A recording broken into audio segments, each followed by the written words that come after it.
Pagbati po mga kababayan, patuloy po kayong nakikinig sa tinig ng karunungan.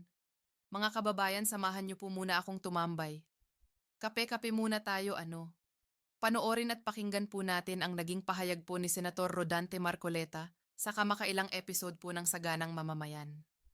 Dito po kasi sa ipinahayag ni Senator Rodante Marcoleta, tila talagang nahahalata po natin. Nabubuking natin na itong Team Pisote, mga protektor talaga ng mga mastermind ng flood control projects anomaly talagang pinagtatakpan ng pisot na ito ang mga dapat na managot. Teka, baka may magtanong tinig. Sino ba yung pisot na tinutukoy mo? Nabasa ko lang din po yung mga kababayan sa comment section. At sabi ng mga kababayan natin dyan. Diyan daw pong pisot shortcut po yan at tumutukoy kay Senator Ping, pati kay Senator Soto. Imbes na banggitin pa natin ng pagkahaba-haba yung dalawang pangalan nila, i-shortcut na raw natin na pisot. Bueno, panoorin na natin at pakinggan si Senator Rodante Marcoleta kung papaano niya binuking yang timisot na yan. Makikita niyo po sa screen ang nasabing video. Panoorin po nating muli ng sabay-sabay. Ito yung tinatanong mo kanina, kaya ang tanong mo kanina tutuloy pa ba? Oo, yun nga po. Yun ang inaabangan ng marami, sir. Napakarami kasing alegasyon dyan Mister, baka pag tinuloy, baka may lalabas na namang baka Philippine Air Force naman ang ganun ba? O kaya samot sila nagsasabi, "Non, ako hindi. Wala akong sinasabing. Ganyan ganon. Baka meron po. Bakit ang ang dami? Ang dami pang dapat na tawagin. Bakit hindi yon ang unahin? Unang-una, tama isa ang binanggit ni Diskaya ng mga Diskaya. Bakit hindi ilabas oho para pagtatanungin niyo pong congressman ba oho? Si Chav Bison nag-disclose. Ayun po sa parang nagmos kayo na patawag din si Hub o ba't patawag yon? Mhm. Si Martin Romales ilang beses na banggit na kinonekta na. Oo. Kailangan kauna-unang ipatawag. Nagpahayag siya na willing daw siya, 'di ba, kung talagang ipatatawag o naglabas ng sana ng statement. O iba yung willing na willing, iba yung humarap ka do para makita natin kung gaano ka ako sasagot sa mga tanong ang willing sa kaso. O sinabi nung aking predecessor na hindi ko na binabanggit ang pangalan, dahilan niyong banggitin ang pangalan ko, 67 daw ang congressman na kontraktor. Yung bakit hindi patawag yon ang daming dahilan na dapat ituluyan at marami kayong dapat na ilabas dyan. Pag ang tinutukoy dito ni Senator pinag-uusapan nila dito, yung kung dapat bang ituloy yung hearing ng Senate Blue Ribbon Committee. O na nga nagbigay na ng dahilan si Senator Marcoleta. Napakarami pang dapat ipatawag yung mga pinangalanan ng Diskaya si Chavy Tingson. O yung kaso 67 daw na kontrarista na sinabi ni Ping kay Ping. Puro amba dyan sa atisot na yan. Puro amba, puro wala kaming pinagtatakpan dito. Wala kaming sisinuhin dito. Iimbitahan natin ang dapat na. Dapat imbitahan o ano nangyayari, puro amba lang 'Di ba para sa mga supporter ng Pisot, ayan, tama yung ginawa ni Ping. Sinabi niya na may 67 na congressman na nangungontrata para sa kanila. Sapat na iyon Ba't hindi pangalanan ni Ping? O ba't hindi niya ipatawag yung 67 na yon? Interparliamentary courtesy pa rin Kung si Romales nga nagawan niya ng paraan sa pamamagitan daw ni Biddi, ang bagong House Speaker ng Kamara. Nasusulatan daw o pwede naman pala niyang gawin gawin niya na rin doon sa sinabi niyang 67 na kontrarista.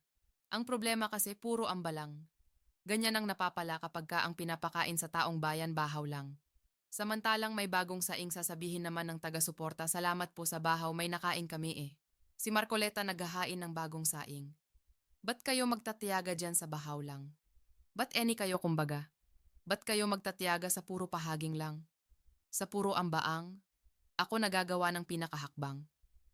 Huwag kayong magtiyaga dyan Kasi nga maraming nauuto. Oo, pero wala namang magawa. Nung nagsabi ang Pisot na iimbitahan natin si Zaldico, iimbitahan natin si Romald, nangyari ba? Hindi. Ayon, bumaba sa posisyon bilang chairman si Ping. Si Soto naman sinuspend yung Blue Ribbon hearing. O ano ngayon ang imahe ng Pisot? Hanggang amba lang mambihira tuloy. Tatanungin natin lahat yan. 'Di ba? Ang problema ho kahit isang pangalan hindi niya kilala saan Ang hirap Nako, puro ganun puro na lang kumbaga sa puro amba anong tawag ba Roas pagka may pelikula, may oo, may trailer, parang ganun. Air o 67 congressman na kontraktor pagkatapos hindi naman magpa-oo. Papaano yung mga binanggit niya na mga dalawa yung kanyang Dalawa yung kanyang naging privilege. Speopo.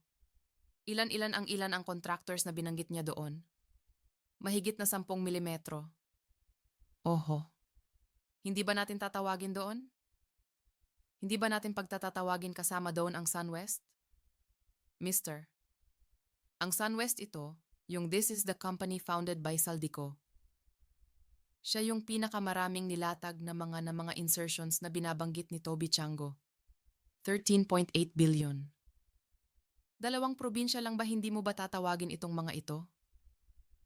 Hindi man lang nanong sir eh.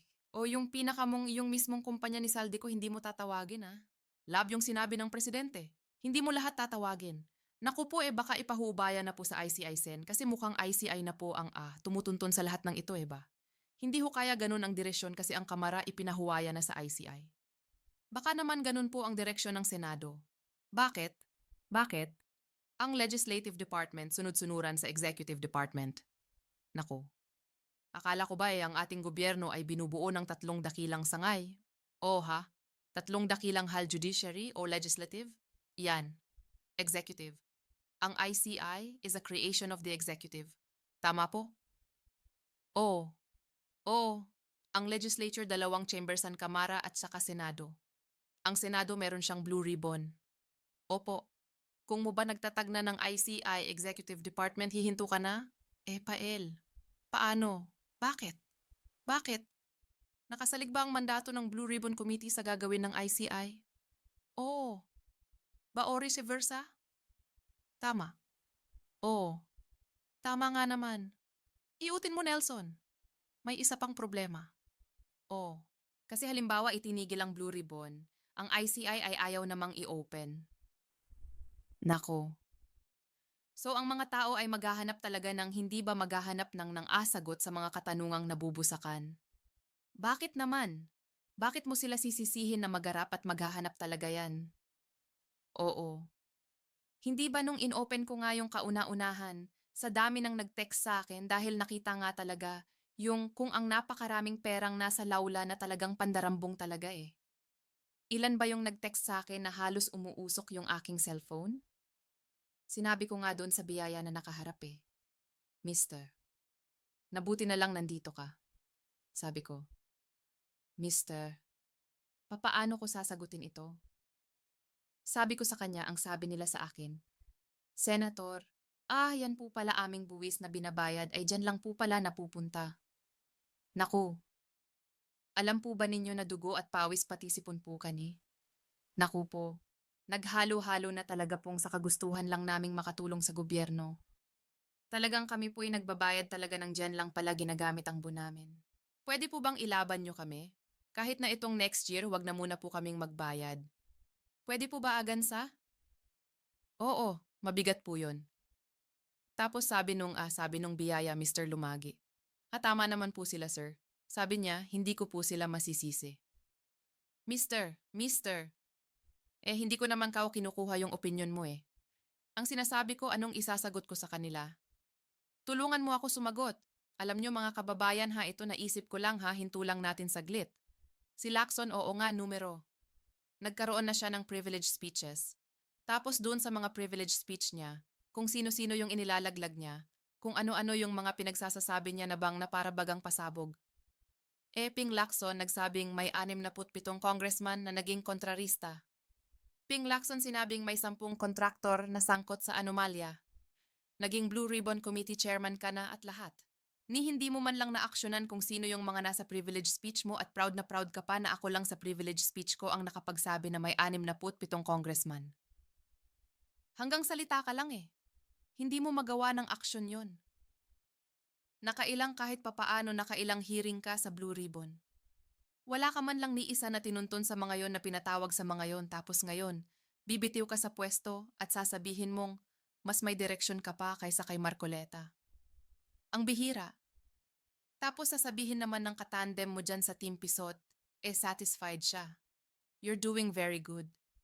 Asan yung very good do? Ikaw na nga yung nagsabi sa privilege speech mo na ito yung sangkot. 67 congressman, 10 contractor. Pero nung naging Blue Ribbon chairman ka, para kang tuta na napakabait at walang pangil. Tapos sasabihin mo pa na si Marcoleta asong tatahol-tahol. Buti nga yan tumatahol eh. Buti nga yan talagang bumuboses eh. Nung ikaw yung naging Blue Ribbon Chairman, pambihira, tahimik na tahimik ka doon sa mga tinutumbok ng privilege speech mo. How ironic is that? Bihira naman. Grabe naman kayo, timpisot. O ngayon, o yung sinabi ni Senator Marcoleta dahil sa anomalyan yan, dumadaing ang mga kababayan natin, particular mga OFW. Nagdiyan lang po pala napupunta ang buwis namin. Pwede bang hindi na kami magbuwis next year? Kasi nasasayang po pala eh. Ituloy natin. Oho. Pwede ba huwag na silang magbayad next year? Sapagkat nakikita nila kung saan lang napupunta, oo. Ang buwis na kanilang mabigat po yun. Ba't ka sumagot? Oo. Babagsak po ang gobyerno pagka nagbayad. Hindi. Sumagot. Wala mais isasagot. Kay, wala po. Ikaw kao, DPW. Wala rin po. Oho. Sabi ko sige ako nasasagot. Mister. Ayan. Sabi ko, huwag po. Huwag ninyong gagawin. Yan.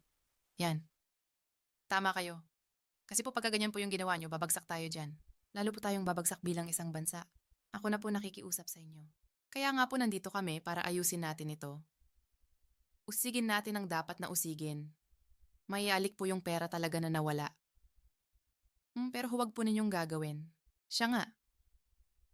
Dahil mas lalo po tayong babagsak bilang isang bansa. Pero talagang tutuusin mo may katuwiran sila eh.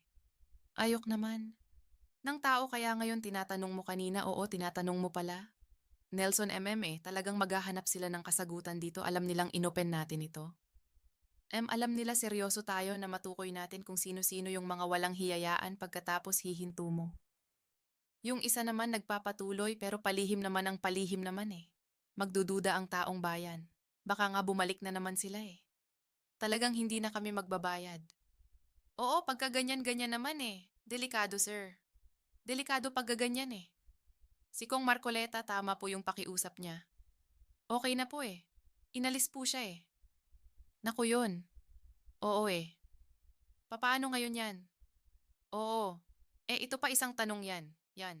Kung ibalik kayo sa chairmanship, akong sasagot, wala, huwag nyo tatanggapin. Naku, huwag nating pangunahan.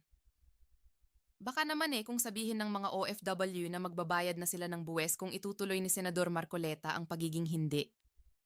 Hindi naman nakasalalay sa akin yung pagbabayad nila ng buwe. Oo. Kasi ako pinakita ko na sa kanila ang dapat nating gawin.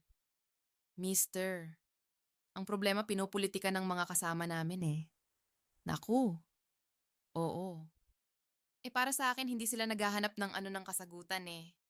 Para sa akin hindi ko sila kasangga kung ang pag-uusapan, yung seryosong paghahanap kung sino talaga yung ulo ng kabatan. Ako nakita ko na eh. Oo. Nakita ko na. Na-establish ko na pagkatapos ako ang binibira ngayon. Pati-pati yung mga testigong naipundar natin hinahanapan sila ng butas. Mister? So sila ang nagtatakip eh. Oo ba? Oo. Halata naman. Sana lang kung makita mo kahit talagang pahirapan talaga ito eh. Mahirap naman talaga. Hindi ko talaga iiwanan yan sa nakikita ko napakaraming sumusuporta sa akin. Mga kasama ko halimbawa naghihirap pero sige. Oo.